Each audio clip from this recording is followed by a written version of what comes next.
इश्क जब जिद बन जाए पार्ट 11। नेत्राजी के चेहरे पर चिंता की लकीरें और भी गहरी हो गई थीं। उनके दिमाग में बस एक ही सवाल घूम रहा था, अगर शौर्य ने सच में पीहू को अपना लिया तो। वो बेचैनी से खड़ी हो गई थी।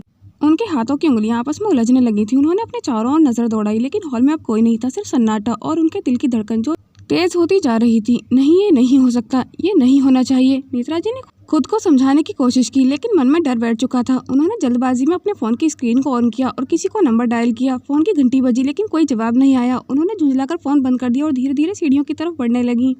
ऊपर पीहू और शौर्य का कमरा था। दरवाजा बंद था, लेकिन अंदर हल्की रोशनी झलक रही थी। नेत्राजी एक पल के लिए रुकी और कान लगाकर सुनने लगी। कोई हलचल नहीं थी।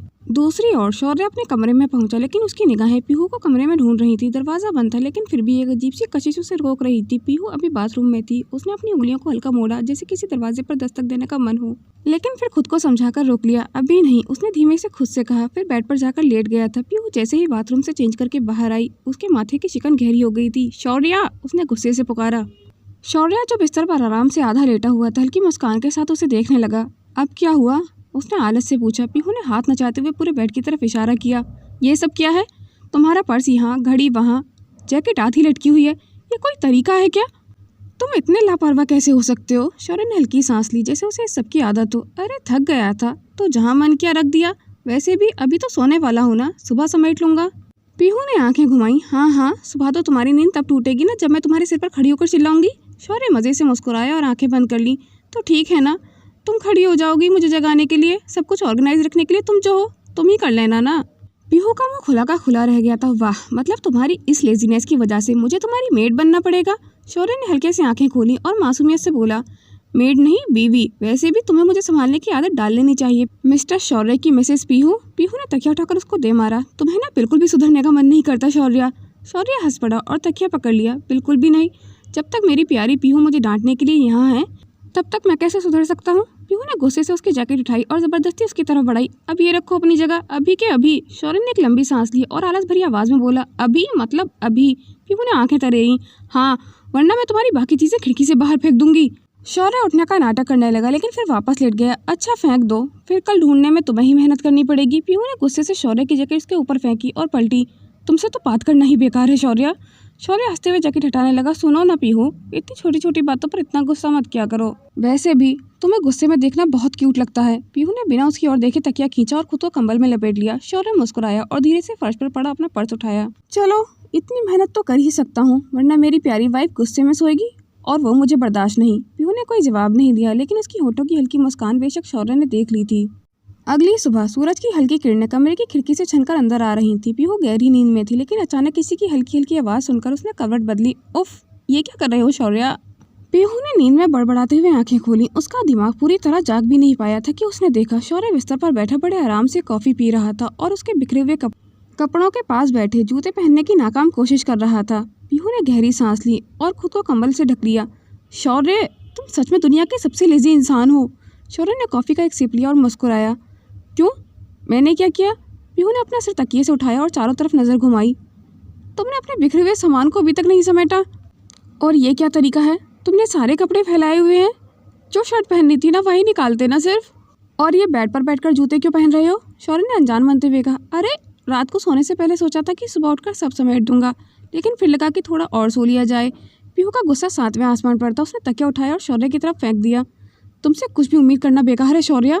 शौर्य ने हंसते हुए तकिया पकड़ लिया। अरे गुस्सा मत करो, देखो ना, मैं अपनी कॉफ़ी तो खुद बना सकता हूँ ना, ये भी तो बड़ी बात है। पीहू ने टेबल पर रखा खाली कप देखा और फिर अपनी हथेली से माथा पकड़ लिया।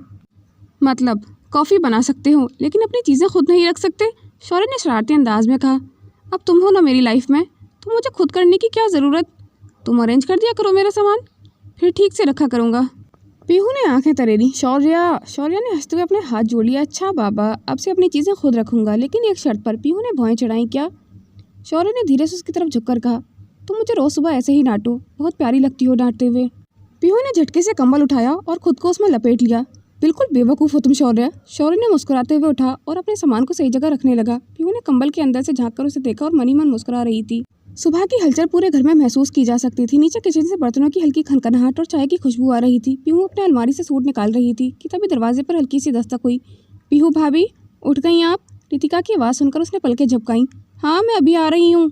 रितिका ने मुस्कुराते हुए कहा, ठीक है भाभी, आप जल्दी नीचे आ जाइए। मामी जी और मम्मी आपको पहली रसोई की रस्म के लिए नीचे बुला रही हैं। शौर्य दरवाजे के पास खड़ा मुस्कुरा रहा था। अच्छा, पहली रसोई के लिए क्या खास बना रही हो? मेरा मतलब सिर्फ चाय से काम नहीं चलेगा। पीहू ने भौहें चढ़ाई। तो तुम्हें क्या चाहिए? पूरा राजभोग थाली? शौर्य ने मजाकिया अंदाज में सिर हिलाया। कम से कम कुछ स्पेशल तो होना चाहिए ना, आखिरकार पहली रसोई का मामला है। पीहू ने गहरी सांस ली। ठीक है, कुछ बना दूंगी, आप जाओ, मुझे तैयार होने दो, डिस्टर्ब मत करो। शौर्य मुस्कुराया और कंधे उचकाकर चला गया था। जब पीहू किचन में पहुंची तो वहाँ पहले से ही कुछ काम चल रहा था। शौर्य की बुआ जी ने मुस्कुराते हुए कहा, लो आखिरकार हमारी नई बहू किचन में आ ही गई। पीहू ने हल्का सा सिर झुकाया। जी बुआ जी, पहली रसोई के लिए क्या बनाना चाहिए? शौर्य की बुआ जी ने प्यार से कहा, जो भी तुम्हें अच्छा लगे वही बनाना पीहू, लेकिन मीठा ज़रूर होना चाहिए। पीहू ने कुछ देर सोचा और फिर झिझकते हुए कहा, मैं हलवा बना लेती हूँ बुआ जी। अरे वाह, हलवा सही है, पहली रसोई में शानदार शुरुआत। शौर्य किचन के दरवाजे पर खड़ा होकर बोला। पीहू ने उसे घूरा। तुम यहाँ क्या कर रहे हो? शौर्य ने मासूमियत से कहा, अरे देख रहा हूँ कि सब सही से बन रहा है या नहीं। पीहू ने तंज कसते हुए कहा, क्यों, कहीं तुम्हें डर तो नहीं लग रहा कि मैं तुम्हें जला हुआ हलवा खिला दूंगी? शौर्य ने हंसते हुए कहा, नहीं नहीं, मुझे तुम्हारी कुकिंग स्किल्स पर पूरा भरोसा है, बस अपने टेस्ट बड्स को थोड़ा एक्साइटेड कर रहा हूँ। पीहू ने सिर हिलाया और हलवे को अच्छे से चलाने लगी। थोड़ी देर बाद हलवे की खुशबू पूरे घर में फैल गई थी। शौर्य फिर से बोला, लगता है सच में कुछ स्पेशल बनने वाला है। पीहू हलवे को देखते हुए हल्की मुस्कान के साथ बुदाई। बस 2 मिनट और फिर हलवा तैयार। तभी नेत्रा जी किचन में आई। उनके चेहरे पर हमेशा की तरह हल्की सी मुस्कान थी, जिससे उनके व्यक्तित्व में गरिमा झलक रही थी। नेत्रा जी ने किचन में आते ही हलवे की मीठी खुशबू महसूस की और हल्के आश्चर्य से बोली, अरे वाह पीहू, हलवे की खुशबू तो कमाल की आ रही है, लगता है बहुत स्वादिष्ट बना रही हो। और ये शौर्य कहाँ है? अभी कुछ देर पहले तो यहीं खड़ा हुआ था। पीहू ने मुस्कुराते हुए कहा, पता नहीं, अभी तो यहीं था। वैसे बस तैयारी होने वाला है हलवा, थोड़ा घी और डाल रही हूँ जिससे और स्मूथ हो जाए। नेत्रा जी हलवे को देखते हुए बोली, बहुत बढ़िया लग रहा है, बस थोड़ा सा पिस्ता और डाल दो, इससे टेस्ट और भी बढ़ जाएगा। पीहू ने सिर हिलाते हुए जवाब दिया, ओह हाँ बिल्कुल, पिस्ता तो मैंने सोचा ही नहीं था, अभी डालती हूँ। फिर उसने जल्दी से बगल की छोटी डिब्बी खोलकर उसमें से बारीक कटे हुए पिस्ते निकाले और हलवे पर छिड़क दिए। हलवा और भी स्वादिष्ट लग रहा था। नेत्रा जी ने हलवे को देखते हुए कहा, अभी हलवा ना सिर्फ स्वाद में बल्कि देखने में भी बेहतरीन लगेगा। पीहू ने हल्का सा हंसते हुए कहा, थैंक यू आंटी, अब तो आपको इसे टेस्ट भी करना पड़ेगा। नेत्रा जी ने मुस्कुराते हुए कहा, बिल्कुल, बस भगवान को भोग लगा दो, उसके बाद सबको परोस देना। जब हलवा पककर तैयार हो गया तो उसने चम्मच से हल्का चक्कर मुस्कुराते हुए खुद से कहा, परफेक्ट, अब सबको पसंद आएगा। शौर्य दरवाजे पर खड़ा मुस्कुरा रहा था। वह सुना है पहली रसोई में हलवा बना है तो सबसे पहले टेस्ट मेरा होना चाहिए। पीहू ने हल्की आंखें तरी, पहले भगवान को भोग लगाना है, फिर तुमको मिलेगा। शौर्य ने नकली उदासी जताई, अरे भगवान जी समझदार हैं, मुझे माफ़ कर देंगे। पीहू ने हलवे का एक छोटा सा हिस्सा कटोरी में निकालकर उसकी ओर बढ़ाया। लो पहले टेस्ट करो। शौर्य ने चम्मच से हलवा चखा और एक सेकंड के लिए कुछ नहीं बोला। पीहू ने एक्साइटमेंट से पूछा, कैसा है? शौर्य ने नकली गंभीरता से कहा, मुझे लगता है कि पीहू ने सांसें रोक ली।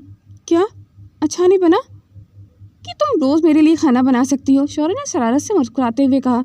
पीहू ने उसे फिर से घूरा और हल्का सा धक्का दिया। बहुत ज़्यादा मत उड़ो, सिर्फ आज के लिए स्पेशल कुक बनी हो। शौर्य हंस पड़ा और तभी शौर्य की बुआ बोली, चलो अब भगवान को भोग लगाकर सबको परोस दो। पीहू ने सिर हिलाया और हलवा थाली में सजाने लगी। शौर्य फिर धीरे से फुसफुसाया, वैसे कल भी कुछ स्पेशल बना सकती हो, कोई प्रॉब्लम नहीं। लेकिन अचानक ही शौर्य का चेहरा थोड़ा अजीब लगने लगा था। उसने गले पर हाथ रखा और हल्की खांसी करने लगा। पीहू घबरा गई थी। शौर्य, शौर्य क्या हुआ तुम्हें? शौर्य ने मुश्किल से बोलते हुए कहा, पिस्ते। पीहू का चेहरा फक पड़ गया था। उसने तुरंत शौर्य की प्लेट की तरफ देखा जिसमें अब भी हलवा रखा हुआ था। ओह माय गॉड, तुम पिस्ते के एलर्जिक हो? उसकी आवाज़ कांप रही थी। शौर्य ने सिर हिलाने की कोशिश की लेकिन उसकी सांसें तेज़ी से चलने लगी थी।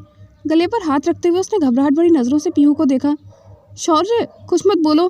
पीहू घबराकर उसके पास आई। तुम्हारे पास एपीपेन है? शौर्य ने मुश्किल से अपनी जेब की तरफ इशारा किया। पीहू ने बिना वक्त गवाए उसकी जेब से एपीपेन निकाला और जल्दी से शौर्य की जांघ में इंजेक्ट कर दिया था। शौर्य की सांसें कुछ हल्की हुई लेकिन उसका चेहरा अभी परेशान लग रहा था। हॉस्पिटल चलते हैं, पीहू ने घबरा कर कहा और तुरंत उसका हाथ पकड़ लिया था। शौर्य ने हौले से मुस्कुराने की कोशिश की लेकिन उसकी आंखों में अब भी हल्का सा दर्द था। पूरे घर में अफरा तफरी मच चुकी थी। डॉक्टर को बुलाया गया और शौर्य को उसके कमरे में ले जाया गया था। पीहू शौर्य के पास बेड पर ही बैठी हुई थी। उसकी आंखों में चिंता साफ झलक रही थी। शौर्य की सांसें अब थोड़ी नॉर्मल हो रही थी लेकिन उसका चेहरा भी फीका था। डॉक्टर उसकी जांच कर रहा था और पूरे घर में तनाव का माहौल था। गनीमत रही कि समय पर एपीपेन दे दिया गया। डॉक्टर ने राहत की सांस लेते हुए कहा, वरना कुछ भी हो सकता था। अभी दवाई का असर हो रहा है लेकिन इन्हें आराम की ज़रूरत है। अगर कोई और परेशानी हो तो तुरंत अस्पताल ले जाना। पीहू ने जल्दी से सिर हिलाया लेकिन उसकी आंखें अब भी शौर्य पर टिकी हुई थीं। वह उसे इस हालत में देखकर घबरा गई थी। डॉक्टर के जाने के बाद शौर्य ने हल्की आवाज़ में कहा, इतना मत घबराओ पीहू, मैं ठीक हूँ। तुम्हें पता था कि तुम्हें पिस्ते से एलर्जी है, फिर भी तुमने मुझे क्यों नहीं बताया? पीहू की आवाज़ तेज़ हो गई थी, लेकिन उसमें छिपी घबराहट को महसूस किया जा सकता था। शौर्य ने हौले से मुस्कुराने की कोशिश की। मैं बताने ही वाला था, लेकिन तुम इतनी खुश दिख रही थी कि मैंने सोचा बाद में कह दूंगा।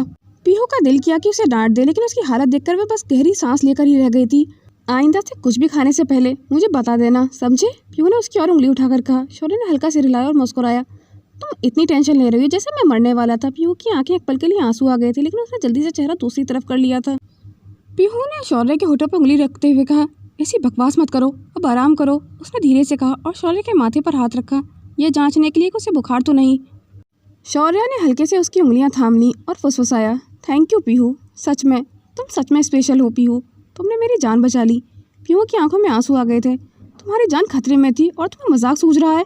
शौर्य हल्का सा हंसा, लेकिन तुरंत खांसने लगा। बस चुप रहो। पीहू ने उसे सहारा देते हुए बैठाया। दूसरी तरफ नेत्रा जी मन ही मन मुस्कुरा रही थी। उनकी चाल काम कर गई थी। अब जब सबको पता चलेगा कि पीहू ने जानबूझकर शौर्य की जान खतरे में डाली, तो सबका भरोसा उस पर से उठ जाएगा। जब पीहू कमरे से बाहर आई तो शौर्य की बुआ भी परेशान होकर बोली, पीहू तुम्हें तो पता था ना कि शौर्य को पिस्ते से एलर्जी है? पीहू को कुछ समझ नहीं आया। उसने असमंजस में सिर हिलाया, नहीं बुआ जी, मुझे नहीं पता था, मैंने तो बस। नेत्रा जी ने नकली चिंता जताते हुए कहा, अरे पीहू तुमने पिस्ते डाले, लेकिन तुम्हें तो ध्यान रखना चाहिए था ना, शौर्य की हालत कितनी खराब हो गई थी। पीहू को गहरा झटका लगा, पर मुझे तो पता ही नहीं था। नेत्रा जी ने चेहरे पर मासूमियत लाकर कहा, जब मैं किचन में आई थी तब मैंने तुम्हें पिस्ते डालने के लिए कहा था और तुमने डाल दिया। मुझे लगा कि तुम्हें पहले से पता होगा कि शौर्य को कोई दिक्कत नहीं होगी। अब सारा दोष पीहू पर आ गया था। पीहू का दिल तेजी से धड़कने लगा था। पीहू ने हैरानी से नेत्रा जी की ओर देखा और देखा ये क्या हो रहा था। वह तो खुद भी ये सुनकर चौंक गई थी कि शौर्य को पिस्ते से एलर्जी है। फिर उस पर आरोप क्यों लगाया जा रहा था? शौर्य की बुआ संजना जी चिंता और गुस्से से पीहू को देखने लगी थी। पीहू तुमने ये क्या किया? उनकी आवाज़ में निराशा थी। पीहू ने घबरा कर कहा, नहीं बुआ जी, मुझे बिल्कुल भी नहीं पता था कि शौर्य को पिस्ते से एलर्जी है। लेकिन नेत्रा जी ने हल्की हाँ भरते हुए सिर हिला दिया, अरे मगर पीहू तुमने ही तो पिस्ता डाला था ना, और तुम किचन में इतनी एक्साइटेड थी कि शौर्य को अपना बनाया हुआ हलवा खिलाना है। कहीं तुमने ज़्यादा इम्प्रेस करने के चक्कर में तो लापरवाही नहीं कर दी? पीहू की आंखें चौड़ी हो गई थी। मैंने कोई लापरवाही नहीं की, और आपने मुझसे कहा था पिस्ते डालने के लिए। मैंने तो सोचा था कि हमेशा ऐसे ही बनता होगा, पर तुम्हें तो पूछना चाहिए था ना, है ना? शौर्य की बुआ ने तंज कसते हुए कहा। अब सबकी निगाहें पीहू पर थीं, पर कुछ पल पहले जो लोग उसकी तारीफ कर रहे थे वे अब उसे शक्की नजरों से देखने लगे थे। पीहू ने गहरी सांस ली और खुद को शांत करने की कोशिश की। अगर मैं शौर्य को नुकसान पहुंचाना चाहती तो खुद उसे बचाने की इतनी कोशिश क्यों करती? उसकी आवाज़ मजबूती लिए कहा। नेत्रा जी ने हल्की मुस्कान छुपाते हुए कहा, हाँ ये तो सही कह रही हो, लेकिन कभी कभी इंसान अपनी गलती छुपाने के लिए भी ज़्यादा ड्रामा करता है ताकि सबको लगे कि वह मासूम है। पीहू का गला सूखने लगा था। उसे यकीन हो गया था कि नेत्रा जी ने जानबूझकर उससे हलवे में पिस्ते डालने को कहा था। बीच बेडरूम से शौर्य की हल्की आवाज़ आई, पीहू। सबका ध्यान उसकी ओर गया। पीहू बिना कुछ सोचे उसकी तरफ भागी। शौर्य ने कमज़ोर आवाज़ में कहा, क्या हो रहा है यहाँ? नेत्रा जी ने जल्दी से कहा, कुछ नहीं बेटा, बस हम ये जानने की कोशिश कर रहे थे कि आखिर ये गलती कैसे हुई। शौर्य ने नज़रें घुमाई और पीहू के चेहरे की बेचैनी देखकर उसकी उंगलियों को हल्के से छू लिया था। पीहू ने कोई गलती नहीं की। उसकी आवाज़ धीमी लेकिन ठोस थी। शौर्य की ये बात सुनकर पीहू की आंखों में हल्की नमी आ गई थी, लेकिन नेत्रा जी के चेहरे पर एक पल के लिए जो हल्का असंतोष आया था वह पीहू की नज़रों से बच नहीं सका था। यानी ये सब कुछ प्लान किया गया था। पीहू ने मन ही मन सोचा। रात को जब शौर्य की तबीयत थोड़ी सुधरी तो पीहू उसके पास ही बैठी हुई थी। उसकी आंखें अपराध बोध से भरी हुई थी। मुझे माफ़ कर दो शौर्य, मुझे नहीं पता था। मैं शौर्य ने उसकी ओर देखा और हल्की मुस्कान के साथ कहा, मैं जानता हूँ पीहू, तुम कभी ऐसा नहीं कर सकती। पीहू की आंखों में आंसू आ गए थे, लेकिन सबको लग रहा है कि मैंने तुम्हारी जान खतरे में डाल दी है। अगर तुम्हें कुछ हो जाता तो? शौर्य ने हल्के से उसका हाथ थाम लिया था। मुझे तुम पर भरोसा है और यही सबसे ज़रूरी है। पीहू ने शौर्य की उंगलियों को हल्की गर्माहट महसूस की, लेकिन इस वक्त वह खुद को इतनी दोषी महसूस कर रही थी कि उसकी पकड़ ढीली पड़ गई थी। लेकिन शौर्य, उसकी आवाज़ कांप रही थी, तुम समझते हो पर बाकी लोग नहीं। सबको लग रहा है कि मैंने जानबूझकर। शौर्य ने उसके होठों पर हल्के से अपनी उंगली रख दी, उसकी आवाज़ रोकते हुए, श्श, अब और कुछ मत कहो। उसकी आवाज़ में एक सुकून भरी सख्ती थी। पीहू ने धीमे से उसकी ओर देखा। कमरे में हल्की रोशनी थी जिससे शौर्य की थकी हुई लेकिन गहरी निगाहें और भी प्रभावी लग रही थीं। उसके चेहरे पर कमजोरी थी, लेकिन उसकी उंगलियां भी पीहू की हथेली पर मजबूती से टिकी हुई थी, जैसे उसे दिलासा दे रही हों। अगर तुम्हें सच में इतना बुरा लग रहा है तो इसका मतलब है कि तुम्हें मेरी फिक्र हो रही है, शौर्य ने हल्के से मुस्कुराते हुए कहा। पीहू का दिल जोर से धड़क उठा था। शौर्य, ये मजाक का वक्त नहीं है। उसने अपनी नज़रें झुका ली थी, लेकिन उसकी आवाज़ में हल्की बेचैनी थी। शौर्य ने उसकी उंगलियों को धीरे से अपनी हथेलियों में समेट लिया था। कौन कह रहा है कि मैं मजाक कर रहा हूँ? उसकी आवाज़ में एक गहराई थी जिससे पीहू का दिल और तेज़ धड़कने लगा था। कमरे में एक अजीब सी खामोशी छा गई थी। हल्की हवा खिड़की से पर्दों को हिला रही थी और उनके बीच केवल उनकी सांसों की आवाज़ रह गई थी। पीहू ने मुश्किल से अपने हाथ को उसकी पकड़ से छुड़ाया और खड़ी हो गई थी। तुम आराम करो, मैं तुम्हारे लिए सूप लेकर आती हूँ, वह जल्दी से कहकर मुड़ने लगी, लेकिन शौर्य ने हल्के से उसका हाथ पकड़ लिया था, जिससे वह रुक गई थी। पीहू, उसकी आवाज़ अब पहले से धीमी लेकिन और भी गहरी थी। क्या तुम मुझसे दूर जाने की कोशिश कर रही हो पीहू? पीहू की सांसें उलझ गई थी। पीहू ने अपना हाथ छुड़ा तो लिया था, लेकिन उसकी उंगलियां पर अब भी शौर्य की गर्माहट बाकी थी। वह बिना कुछ कहे बाहर निकल गई थी, लेकिन उसके कदम भारी थे। दिल अजीब सी उलझन में था। किचन में आकर उसने खुद को शांत करने की कोशिश की, लेकिन जब वह ट्रे में सूप डाल रही थी तो उसकी उंगलियां हल्की सी कांप रही थीं। सिर्फ इसलिए कि मैंने उसे बचाया है, इसका मतलब ये तो नहीं कि वो मुझे कुछ महसूस हो रहा है ना? उसने खुद से बुदबुदाया, लेकिन दिल इस तर्क को मानने के लिए तैयार ही नहीं था। वह ट्रे लेकर शौर्य के कमरे में वापस पहुंची। कमरे में हल्की रोशनी थी। शौर्य तकिए से टिककर बैठा हुआ था। पीहू को देखकर उसके चेहरे पर एक गहरी मुस्कान आ गई थी, लेकिन उसकी नज़रें सीधी पीहू पर थीं। तुम इतनी देर कहाँ रह गई? उसने धीमी लेकिन गहरी आवाज़ में पूछा। सूप बना रही थी, पीहू ने नज़रें चुराते हुए कहा और ट्रे लेकर उसके सामने रख दी। शौर्य ने हल्की मुस्कान के साथ कहा, तो अब मुझ पर इस तरह से ध्यान दिया जाएगा? पीहू ने भौहें चढ़ा दी। मतलब?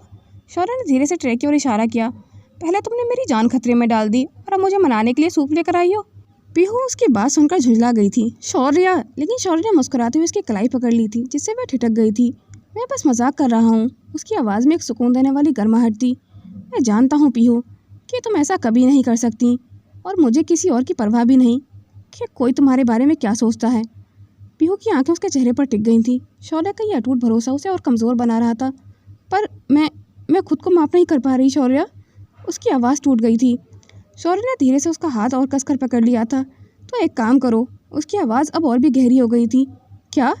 पीहू ने हल्के से फुसफुसाया। शौर्य ने अपनी उंगलियां उसकी उंगलियों के साथ उलझाते हुए कहा, मेरे साथ रहो जब तक तुम्हें लगने न लगे कि तुमने कुछ गलत नहीं किया है। कमरे में जैसे खामोशी पिघल गई थी। पीहू का दिल तेज़ी से धड़कने लगा था। कि क्या शौर्य मुझे अपने करीब रखना चाहता है? पीहू ने मन ही मन बुदबुदाया। पीहू अपने हाथ छुड़ाने ही वाली थी, लेकिन शौर्य की मजबूत पकड़ ने उसे रोक लिया था। उसकी आंखों में एक ऐसा इमोशन था जिससे पीहू अब तक बचने की कोशिश कर रही थी। क्या तुम मेरी बात मानोगी पीहू?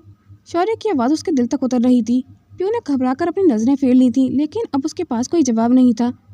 पीहू की सांसें उलझ गई थीं। शौर्य की उंगलियां अब भी उसकी हथेलियों में उलझी हुई थीं, और उसकी आंखों में कुछ ऐसा था जो पीहू को भागने नहीं दे रहा था। शौर्य, तुम अभी ठीक नहीं हो, तुम्हें आराम करना चाहिए, उसने मुश्किल से कहा, लेकिन उसकी आवाज़ में वो मजबूती नहीं थी जो होनी चाहिए थी। शौर्य ने हल्की मुस्कान के साथ उसकी उंगलियों को धीरे से सहलाया और उसके चेहरे को अपने चेहरे के करीब कर लिया था, जिससे पीहू की धड़कन और तेज़ हो गई थी। अगर मेरा ठीक होना तुम्हारे साथ रहने से ज़्यादा जुड़ा है तो मुझे लगता है कि ये सबसे अच्छी दवाई है मेरे लिए पीहू। पीहू ने घबराकर अपना हाथ छुड़ाने की कोशिश की, लेकिन शौर्य ने उसकी कलाई को पकड़कर हल्का सा खींच लिया था, जिससे वह थोड़ी और करीब आ गई थी। पीहू को अपने चेहरे पर शौर्य की सांसें महसूस हो रही थीं। शौर्य, वह हल्की आवाज़ में फुसफुसाई, क्या हुआ? तुम्हें मेरी नज़दीकी से दिक्कत हो रही है पीहू? पीहू, उसकी आवाज़ में एक हल्की शरारत थी, लेकिन पीहू जानती थी कि यह सिर्फ मजाक नहीं था। कमरे में एक अजीब सी गर्माहट फैल गई थी। शौर्य की उंगलियां धीरे से उसकी कलाई से फिसलते हुए उसकी उंगलियों को थाम चुकी थीं, लेकिन उसने अब भी उसे जाने नहीं दिया था। क्या तुम हमेशा मेरे पास रहोगी, मेरे साथ? पीहू ने घबराकर उसकी आंखों में देखा। यह सवाल हल्का था, लेकिन इसके पीछे छिपा इमोशन बहुत भारी था। वह कुछ कहने ही वाली थी कि अचानक कमरे के दरवाजे पर दस्तक हुई। भैया! पीहू ने फौरन अपनी कलाई छुड़ाई और झटके से खड़ी हो गई थी। दरवाजे पर रोहित और रितिका खड़े हुए थे, जिन्हें देखकर शौर्य को हल्का गुस्सा आ गया था। रोहित शौर्य का दोस्त और रितिका उसकी छोटी बहन। हमने सुना है कि शौर्य की तबीयत खराब है, इसलिए मिलने आए, रोहित ने हंसते हुए कहा। पीहू ने राहत की सांस ली, लेकिन शौर्य की आंखों में हल्की सी खींच थी। वह बिना कुछ कहे तकिए से टिककर बैठ गया था, जबकि पीहू की धड़कनों को नॉर्मल होने में अभी टाइम लग रहा था। रितिका ने पीहू के शर्म से गाल लालू को नोटिस किया, तो उसने उसे छेड़ते हुए कहा, भाभी, गर्मी ज़्यादा हो गई है क्या?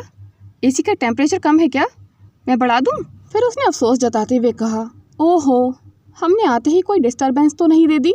रोहित ने हल्की मुस्कान के साथ कहा, जबकि रितिका ने अपनी भौहें ऊपर उठाकर शौर्य और पीहू की शक भरी नज़र से देखा। पीहू ने फौरन अपने हाथ पीछे कर लिए और ज़बरदस्ती खुद को नॉर्मल दिखाने की कोशिश करते हुए कहा, नहीं, ऐसी कोई बात नहीं है, मैं बस सूप देने आई थी। सिर्फ सूप? रितिका ने शरारती अंदाज में सिर झुकाकर पूछा। पीहू ने उसकी बात पर थोड़ा चौंक कर उसे देखा, लेकिन शौर्य ने बिना हिचक कह दिया, हाँ, लेकिन मुझे लगता है कि सूप के साथ थोड़ा केयर भी मिल रहा था, जो कि तुम्हारी वजह से रुक गया। अब रोहित और रितिका दोनों के चेहरे पर शरारती मुस्कान आ गई थी। अच्छा, समझ गए, तभी तो जब हम आए तो कोई सवाल अधूरा छूट गया था, रोहित ने हंसते हुए कहा। पीहू को समझ नहीं आया कि वह क्या कहे, लेकिन शौर्य बस हल्की मुस्कान के साथ उसे ही देख रहा था। वैसे पीहू भाभी, भैया को इतना करीब से केयर करते देखकर अच्छा लगा, रितिका ने जानबूझकर भाभी पर जोर देते हुए कहा, जिससे पीहू का चेहरा गर्म हो गया था। रितिका, पीहू ने घबरा कर कहा, लेकिन रितिका और रोहित अब भी हंसी रोकने की नाकाम कोशिश कर रहे थे। अरे भाभी, आप तो ऐसे शर्मा रही हैं जैसे कि आप शौर्य की बीवी ना होकर गर्लफ्रेंड हो। अरे जब शौर्य ने खुद ही कह दिया कि उसे केयर पसंद आ रहा है तो हम क्या कर सकते हैं, रोहित ने हल्के मजाकिया अंदाज में कहा। शौर्य ने कोई सफाई नहीं दी, बल्कि आराम से तकिए पर टिककर पीहू को देखने लगा, जिससे पीहू और भी ज़्यादा अनकंफर्टेबल महसूस कर रही थी। मैं चलती हूँ, मुझे काम है। पीहू ने जल्दी से ट्रे उठाई और बाहर जाने के लिए मुड़ी, लेकिन तभी रोहित ने पीछे से चुटकी ली। अरे भाभी, आप तो ऐसे भाग रही हैं जैसे कोई तुम्हें पकड़ न ले।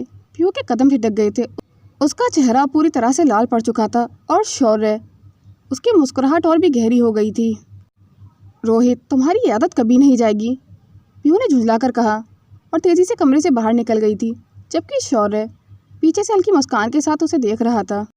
जैसे ही पीहू कमरे से बाहर निकली, उसकी तेज धड़कों ने उससे खुद पर झुंझला दिया था। ये रोहित और रितिका भी ना हर वक्त बस मजाक करते रहते हैं, हमेशा मुझे परेशान करते हैं। उसने बुदबुदाते हुए किचन की ओर कदम बढ़ाए, लेकिन उसके होठों पर अपने आप ही एक हल्की मुस्कान आ गई थी। शौर्य ने जिस तरह उसका साथ दिया था, वह एहसास उसके अंदर कहीं गहराई तक बस गया था। उधर कमरे में रोहित ने शौर्य की तरफ एक जानबूझकर संजीदा स्माइल के साथ कहा, और भाई, क्या चल रहा है लाइफ में? मुझे तो लगता है कि आपको अपनी ये केयर टेकर बहुत पसंद आ रही है। शौर्य ने हल्का सा झटक कर मुस्कुराया। कुछ भी यार, तुम लोगों से बहुत परेशान करते हो। और इस वक्त कुछ भी मत बोल रोहित। ओह, समझ गया, बात अभी सिर्फ कुछ भी नहीं है, लेकिन कुछ होने की पूरी संभावना है, रोहित ने आंखें दबाकर कहा। और रितिका ने शरारत भरे अंदाज से सिर हिलाते हुए कहा। शौर्य ने अनदेखा करने की कोशिश की, लेकिन रितिका ने तंज कसा। वैसे भैया, जब हम आए तब पीहू भाभी का चेहरा ऐसे लाल क्यों था, और तुमने उसका हाथ क्यों पकड़ा हुआ था? रोहित ने नकली गंभीरता से सिर हिलाया। बहुत दिलचस्प मामला है, लगता है कि हमारे भाई साहब को सूप से ज़्यादा कुछ और पसंद आने लगा है। शौर्य ने उन्हें घूरा। तुम दोनों को कोई और काम नहीं है क्या? दोनों ने एक साथ जवाब दिया, नहीं, और फिर ठहाका मारकर हंसने लगे। शौर्य ने सिर झटक कर तकिए से टिकते हुए मुस्कान दबाई, लेकिन उसके दिमाग में अभी पीहू का चेहरा घूम रहा था। वो हल्की घबराहट, वो उलझन और वो खूबसूरती जो उसने पहले शायद इतने गौर से नहीं देखी थी। उधर पीहू की बेचैनी भी बढ़ती जा रही थी। किचन में पहुंचकर पीहू ने खुद को शांत करने की कोशिश की, लेकिन जब उसने अपने हाथों को देखा तो महसूस हुआ कि उसकी उंगलियां अब भी हल्की सी ठंडक महसूस कर रही थीं, शौर्य की छुअन की ठंडक। उसका मन बेवजह ही अजीब सा हो रहा था। ये मुझे क्या हो रहा है? उसने खुद से सवाल किया, लेकिन जवाब कोई नहीं था। तभी पीछे से नेत्रा जी की आवाज़ आई, अरे पीहू, कहाँ खोई हुई हो? पीहू ने झट से खुद को संभाला और मुस्कान ओढ़ते हुए कहा, नहीं आंटी, बस ऐसे ही। लेकिन नेत्रा जी के चेहरे पर एक अलग ही शातिर मुस्कान थी, जो पीहू को असहज कर गई थी। वैसे शौर्य का इतना ख्याल रखना अच्छी बात है, लेकिन ध्यान रखना कि यह सिर्फ देखभाल तक ही सीमित रहे। पीहू ने चौंक कर उनकी तरफ देखा। आपका मतलब? नेत्रा जी ने हल्की हंसी के साथ कहा, मतलब साफ है पीहू, कुछ हदें तय होनी चाहिए, वरना लोग बातें बनाना शुरू कर देते हैं, और मुझे नहीं लगता कि शौर्य की ज़िंदगी में ऐसी कोई उलझन आनी चाहिए। पीहू के दिल में अजीब सी चुभन हुई। क्या लोग सच में ऐसा सोच सकते हैं? उसने खुद से पूछा। फिर नेत्रा जी को जवाब दिया कि मैं शौर्य की पत्नी हूँ, और मुझे नहीं लगता कि मेरे और शौर्य के बीच आपको दखलंदाजी करनी चाहिए। नेत्रा जी का चेहरा एक पल के लिए सख्त हो गया था, लेकिन उन्होंने तुरंत खुद को शांत कर लिया। हल्की मुस्कान के साथ उन्होंने पीहू को देखा, मानो उसकी बातों से कोई फ़र्क ही ना पड़ा हो।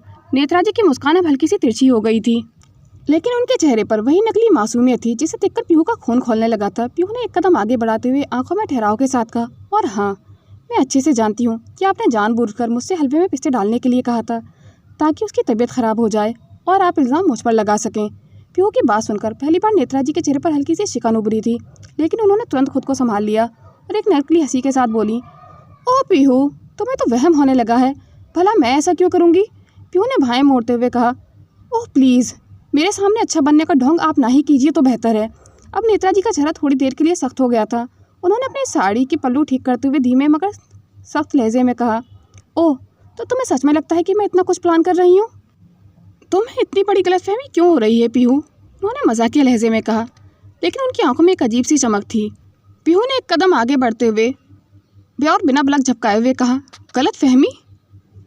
शायद मुझे आपको याद दिलाना पड़ेगा कि जब आपने खुद कहा था कि हलवे में पिस्ता डालना मत भूलना, शौर्य को बहुत पसंद है और आपको अच्छी तरह से पता था कि उसे नट से एलर्जी है, फिर मैं कैसे मान लूँ कि आपने कोई प्लानिंग नहीं की थी? सिर्फ मुझे गलत साबित करने के लिए आपने उसकी सेहत तक दांव पर लगा दी। नेत्राजी ने तीखे लहजे में कहा। तुम गलत सोच रही हो पीहू। पीहू ने बिना झिझके उनकी आंखों में देखा। सोचने की ज़रूरत ही नहीं पड़ी नेत्राजी, आपके इरादे साफ थे, लेकिन अफसोस आप अपने प्लान में कामयाब नहीं हुई। नेत्राजी ने गहरी सांस ली, फिर पीहू की आंखों में झांकते हुए मुस्कुराई। तुम्हें लगता है कि शौर्य तुम्हारी वजह से जिंदा है? तुम कुछ ज़्यादा ही खुद को अहमियत नहीं देने लगी हो पीहू। पीहू ने भी मुस्कुरा कर कहा, शौर्य मेरे साथ है और आगे भी रहेगा, लेकिन आपका क्या? आप कितने भी जाल बिछा लें, जीत तो मेरी ही होगी। नेत्राजी अब और कुछ नहीं कह पाई थी। उन्होंने एक गहरी नज़र पीहू पर डाली और ठक ठक करती हुई एड़ियों की आवाज़ के साथ वहाँ से चली गई थी। पीहू ने उनकी पीठ पर एक नज़र डाली और धीमे से बुदबुदाई, खेल आपने शुरू किया था नेत्राजी, लेकिन इसे ख़त्म मैं करूँगी। दोस्तों, इस कहानी का अगला पार्ट देखने के लिए मेरे यूट्यूब चैनल को सब्सक्राइब करें और ऐसी ही इंटरेस्टिंग कहानियाँ सुनने के लिए बेल आइकन को प्रेस करें ताकि हमारी कहानी की नोटिफिकेशन आप तक सबसे पहले पहुँच सके। और अगर कहानी आपको पसंद आती है तो वीडियो को लाइक, कमेंट एंड शेयर ज़रूर कीजिएगा। और अगर आप इस कहानी के पिछले पार्ट देखना चाहते हैं तो डिस्क्रिप्शन में दिए गए लिंक पर क्लिक कर देख सकते हैं। कहानी को अंत तक देखने के लिए धन्यवाद।